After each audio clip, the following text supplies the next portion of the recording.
Ferris at Gmail, Ferris007 at Gmail, Ferris is Batman at Gmail, and create as many of those email aliases as I want. And I can make those public. However, only I can access those emails and send content from those emails. Welcome to Bitcoin Basics with your hosts Faris and Gordon. Visit bitcoinbasics.help if you need help buying and securing your Bitcoin. Hello, everyone. Welcome to another episode of the Bitcoin Basics podcast. I am your co-host, Faris, on board with Gordon today. The price of Bitcoin today at time of recording, which is the 14th of April, 2022, price is at $41,145. The block height is 731,759. And last week marked quite an event in that the 19 millionth Bitcoin was mined last week. So there will only be 2 million more Bitcoins created between now and the year 2140. So Gordon, I believe today we have a listener-driven question that we're answering. Hi everyone, Gordon here. Apologies for the annoying audio in this recording. I'm not sure what was going on with my microphone, but yeah, I'll have it fixed by next time. But hopefully you can listen past that and still enjoy the episode. Yes, Faris, pretty exciting. 2 million left. Before we get into it, you can ask a question. Head across to bitcoinbasics.help, click on the red microphone icon on the side there, or just simply go to bitcoinbasics.help/ask and ask us a question, just like Richard has. Before we get into it, let's listen to the question. Hello, Gordon and Faris. This is Richard from California, and I wanted to let you know that I love the podcast. I've learned tons from you fellows. Haven't seen a lot of new episodes lately. Wondered if there is a different place that I can listen to newer episodes. My main question, however, is private keys and how they appear on a hardware wallet.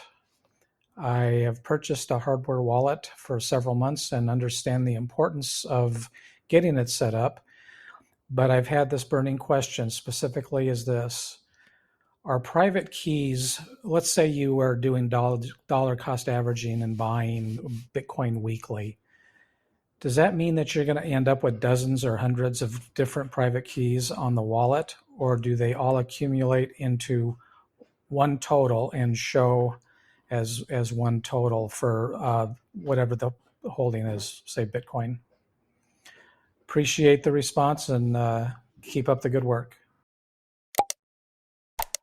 If you enjoyed this podcast, please subscribe, like, and share so we can find others like yourself. So thanks, Richard, for those words of encouragement. That kind of stuff keeps us going. So Faris, we have, what's our count of listenership? Are we up to 4 or 5 or I've lost track. But in all seriousness, thanks, Richard. And that encouragement is absolutely fantastic. You talk about latest episodes. If you're listening to this right now with your ears, this is the latest episode. So I think we're up to 164. So if you want to listen to 163 other episodes, you can do that. We try and keep all our content evergreen. So don't worry if an episode is a year old, the information and the fundamentals are exactly the same. Just a quick plug about our podcast. We're pretty much on every podcast platform. So all the major ones, Apple, Spotify, Google, whatever. Just search for Bitcoin Basics Podcast. Feel free to share it with your family and friends. And of course, you can find all the links at bitcoinbasics.help. We're obviously on YouTube and all that kind of stuff as well. But just head across there. And if you're listening to this, it is the latest episode. So Faris, Richard asked a good question about private keys and hardware wallets and that kind of stuff. But before we get into it, quick refresher. What is a private key? So whenever you create a Bitcoin wallet, and a Bitcoin wallet, think of it as an email address. So you can go ahead and create as many email addresses as you want. Ferris at Gmail, Ferris007 at Gmail, Ferris is Batman at Gmail, and create as many of those email aliases as I want.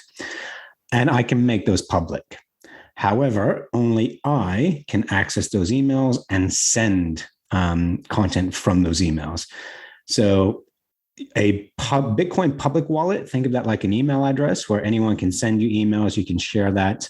A Bitcoin private key, that is the password that allows you to manage that Bitcoin wallet.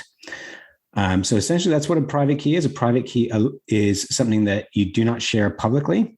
It's something that allows you to manage, to send the Bitcoins out of a Bitcoin wallet. Great, Faris. I don't have a lot to add to that. So while I've got you, what is a hardware wallet? So going to Richard's question here, so a hardware wallet is something like a Ledger, a Trezor, or a Passport from Foundation, where basically it is a device specifically made for storing Bitcoins and crypto. The reason you would do that is think of it like a vault. Instead of keeping gold or cash in a bank, you have your own private personal vault. That's what a hardware wallet is. It allows you to keep those Bitcoins offline in a device specifically made for those. There are other types of wallets. There's a paper wallet where, because remember, your private key is essentially just a series of letters and numbers. Some people actually memorize those in their head. That's not something I try to do. Some people are happy keeping them on a piece of paper. A hardware wallet is what I personally find to be the best solution because you can, if you're relying on memory, you can forget. If you're relying on paper can drown, burn, get lost. Whereas a hardware wallet has a very good, easy backup solution. Excellent, Faris. Good explanation. I have nothing to add to that. So to go to Richard's question, what is sort of happening behind the scenes? And I guess he's almost answered his own question, saying, does stuff accumulate? A hardware wallet pretty much manages everything for you. And the reason, as Faris said, a hardware wallet is more secure than a software wallet. Sort of the difference between burying your gold in the backyard versus burying it or putting it in a safe. A hardware wallet really has an enormous advantage in that it generates keys. So every time you send Bitcoin or receive Bitcoin, you should be using a new address. And the terminology and what Faris used in terms of email address is fine. An email address is your public sort of address, and your password is sort of like a private address. And in order to send email, you have to know your password. Same with Bitcoin, you have to have the private key. A hardware wallet manages that in the background, but it does not accumulate them. And a hardware wallet sort of obfuscates and sort of hides all the complexity behind the scenes. And what you see on a hardware wallet is, your balance. You have 0.125 Bitcoin.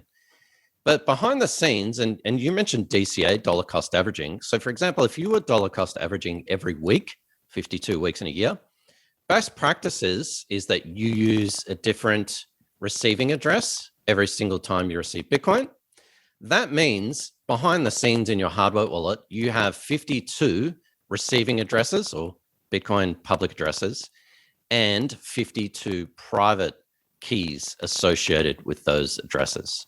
So behind the scenes, your hardware wallet says you've got 0.125 Bitcoin, but that's actually made up of 52 Bitcoin addresses, public addresses, and 52 corresponding private keys. So one Bitcoin address has an associated private key with that.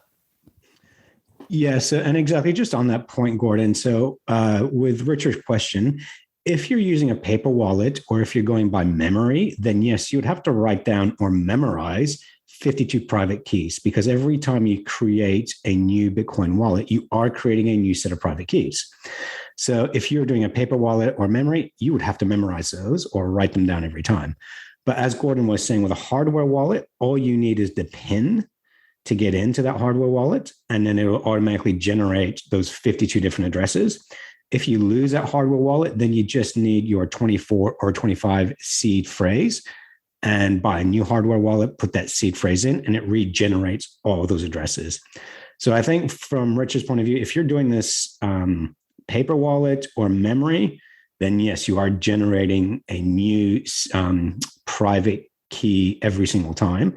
If you're using a hardware wallet, then you don't have to worry about it. The PIN number is all you need to access, and you keep your seed phrase. But just on that, Gordon, why would you want to create a new, why not just use the same Bitcoin wallet every time if you're dollar cost averaging? Why go through the hassle of creating a new wallet every single time? Well, you don't have to. It's just from a privacy point of view. So best practices in terms of privacy is that the blockchain records transactions. And Richard's question really comes down to accounts and management. Like a bank account, and actually some other cryptocurrencies like Ethereum, they have this system of accounts. So one person, one account. Bitcoin and the Bitcoin blockchain doesn't have a notion of accounts. So your bank account, you may have 30 transactions for the month. Every single transaction is tied to your one account. And it's a database. And that database, that one account, is usually a customer number. So, in the database, there's your customer number, sends this amount to this person or whatever. The blockchain doesn't have accounts. So the blockchain simply has one transaction to another transaction. But if you are a 3-letter agency, or if you are a tax office, or, whoever, you can pretty easily trace 52 different addresses going to this one, Bitcoin address on the blockchain. And that's not done manually, that's done with computers. And so it's pretty bad privacy to sort of say, okay, there are 52 individual transactions, but they're really going to the same person. So it's just a way to sort of obfuscate what you're doing and sort of hide in plain sight in terms of changing your receiving address every single time you receive or send Bitcoin. It's good for privacy, just for, general blockchain privacy, but it's good also from the sender's point of view. So the person sending you the Bitcoin also sort of knows what your address is and whatnot. Just to change that is good for privacy. And as Farah said, a hardware wallet handles all that for you. Bitcoin addresses are free. It's like an email address. You just create a new email address every time you want to receive or send Bitcoin. So it's just a no-brainer. And most decent hardware wallets and software wallets do that for you anyway. So every time you click on receive, for example, it will actually generate another Bitcoin address for you to receive at.